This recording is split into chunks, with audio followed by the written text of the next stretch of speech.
Collar को शामिल करते हैं। इस वक्त हमारे साथ श्री राम जुड़ चुके हैं। श्री राम, गुड आफ्टरनून, पूछिए अपना सवाल। मैडम, मेरा नाम श्रीराम है, मैं बैंगलोर से कॉल कर रहा हूँ। मेरा इन्वेस्टमेंट है IRED में। IREDA 2024 मई में परचेस किया था at the rate of 264.18 1500 shares. So मेरा क्वेश्चन है कि can I hold the stock और लाइक बिकॉज बहुत डिक्लाइनिंग में है वो स्टॉक। I am kind of concern, मतलब कितना, मतलब हाउ मेनी मंथ्स और years I should hold for the stock because it's kind of fully decline. So इसलिए मेरे को just want to have an opinion on this. क्या होल्ड करूं, क्या कितना, मतलब दैट्स द थिंग। जी जी बिल्कुल श्री राम, आपको इस पर सलाह मिलेगी और हमारे साथ कुणाल बने हुए वो आपको इस पर राय देंगे। कुणाल बेंगलुरु से इस वक्त हमारे साथ श्री राम जुड़े हुए हैं और इनके पास जो शेयर्स है वो एरेडा के हैं। 1500 की क्वांटिटी है, 264 इनका बाइंग प्राइस है और देखिए एरेडा तो बिल्कुल इनके बाइंग प्राइस से काफ़ी नीचे आ चुका है। 127 के लेवल पे कारोबार कर रहा है, हल्की फुल्की तेज़ी है और 2 लाख रुपए से ज़्यादा का नुकसान ये इस वक्त झेल रहे हैं। इनका पूछना है कि क्या इन लेवल्स पे करना चाहिए, होल्ड करके रखें या फिर अब यहाँ से निकल जाए। आप ही कुछ सलाह दीजिए क्योंकि काफ़ी नुकसान हो चुका है इन एरेडा में। वेल 264 के अराउंड की खरीदारी है, 127 के अराउंड है। स्टॉक ऑलमोस्ट आधे से ज्यादा गिर चुका है और मुझे लग रहा है कि उनकी 264 की जो खरीदारी है वो उन्होंने जुलाई 2024 में बनाई है, यानी 1.5 साल से ऊपर का टाइम हो चुका है यहाँ पे ना। वो अगर इतना वेट किया तो मैं थोड़ा और वेट करके चलने की सलाह दूंगा।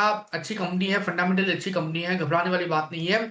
यहाँ पे एक बार एवरेज करके चलने की सलाह रहेगी 127 के अराउंड, क्योंकि नो डाउट लॉन्ग टर्म काफी अच्छा है। बट वो जो प्राइस पे खरीदारी करके बैठे हैं वो आने वाले 1 या 1.5 साल में मुझे नहीं लग रहा कि आएगा। सो इस प्राइस को हम कैसे नीचे लेके आ सकते हैं, तो उसके लिए सबसे अच्छा तरीका ये होगा कि प्रेजेंट लेवल पे हम एक बार एवरेज करके चले।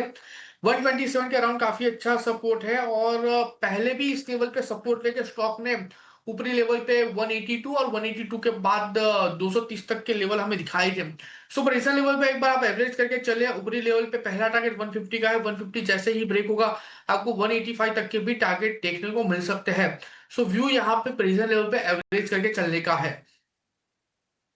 यहाँ पर फंडामेंटल्स काफ़ी मजबूत है और जो आपकी बाइंग प्राइस है वो 1 से 1.5 साल में भी कुणाल को आते हुए नज़र नहीं आ रहे, तो आप प्रेजेंट लेवल पे एवरेजिंग कर सकते हैं। ये सलाह कुणाल ने आपको दी है। चलिए आगे बढ़ते हैं और अगला सवाल यूट्यूब से बी लक्ष्मण का हमारे पास आया है। ITC के शेयर्स इनके पास 473 के शेयर्स है और शॉर्ट टर्म का नज़रिया है 316 इनका बाइंग प्राइस है, 330 पर कारोबार कर रहा है, 7,000 से ज़्यादा का प्रॉफिट है और आज ITC में हम देख सकते हैं करीब 1.5% से ज़्यादा की तेज़ी है। कुणाल, ITC, गॉडफ्रे फिलिप्स, आज जितने भी टोबैको शेयर्स है अच्छा कारोबार कर रहे हैं, क्योंकि हमें अपने जो चैनल के एक्सक्लूसिव सोर्सेज हैं उनसे जानकारी मिली है कि जो टोबैको सिगरेट पे ITC यहाँ पर 30 से 40% के प्राइस हाइक हो सकते हैं, जिसकी वजह से आज अच्छा खासा इम्पैक्ट नज़र आ रहा है। लेकिन ITC में हमने देखा था जिस तरह से यहाँ पर ड्यूटी लगी थी उसकी वजह से 1 फरवरी से पहले हमने काफ़ी बड़े करेक्शन आते हुए नज़र आए, लेकिन अब फिर से रिकवरी आती हुई नज़र आ रही है। क्या सलाह होगी? ITC आपको पसंद आ रहा है इन लेवल्स पर?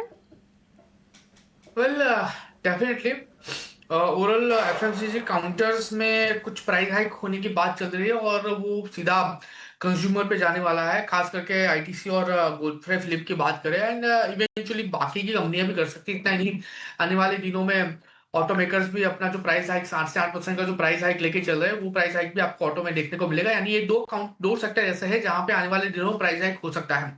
नाउ बात करें ITC के 316 के अराउंड की खरीदारी है, 330 चल रहा है। मैं कहूंगा एक बार होल्ड करके चले, 350 तक के टारगेट आपको यहाँ पे देखने को मिल सकते हैं। एंड अगर आपने ट्रेडिंग के लिहाज से लिया है तो मैं कहूंगा कि आपने बहुत बढ़िया लेवल पे स्टॉक में एंट्री मारी है। इसको थोड़ा कन्वर्ट करके चाहिए मीडियम टर्म के लिए, क्योंकि अगर ये 350 भी अगर क्रॉस कर लेता है तो फिर 398 तक के भी लेवल ये स्टॉक आपको दिखाने के लिए रेडी हो जाएगा। नाउ लगे हाथ तब गोडफ्रे फिलिप्स की भी बात कर लेते हैं तो स्टॉक यहाँ पे भी स्टॉक ने एक अच्छी खासी मोमेंटम हमें दिखाई है। स्टॉक आज के दिन में 14% ऊपर है। जो इंटरमीडिएट टॉप था 2235 का, उसके ऊपर स्टॉक ट्रेड कर रहा है और 50 डेज मूविंग एवरेज जो आ रही है 2338 के अराउंड वहां पे खड़ा है। अगर आज 2340 के ऊपर अगर स्टॉक क्लोजिंग देता है तो फिर यहाँ पे रिवर्सल कंफर्म होगा और उसके बेस पे 2900 तक के भी लेवल ये स्टॉक दिखाने के लिए रेडी हो जाएगा। सो दोनों स्टॉक में मोमेंटम अच्छी है। प्रेजेंट लेवल पे जो एक्सिस्टिंग पोजीशन है उसको होल्ड करके चलने की सलाह रहेगी। आईटीसी आपके पास है तो आप यहाँ पर आईटीसी होल्ड करके रखिए, आने वाले दिनों में अच्छे लेवल्स यहाँ पर आते हुए आपको नजर आएंगे। इसके साथ ही गॉडफ्रे फिलिप्स पर भी कुणाल ने अपना व्यू दिया, काफ़ी पॉजिटिव यहाँ पर नजर आ रहा है। चलिए इसी के साथ फिलहाल वक्त एक छोटे से ब्रेक का, ब्रेक के बाद जल्द लौटेंगे और फिर से आपके सवालों को अपने शो में शामिल करेंगे। जल्द लौटते हैं।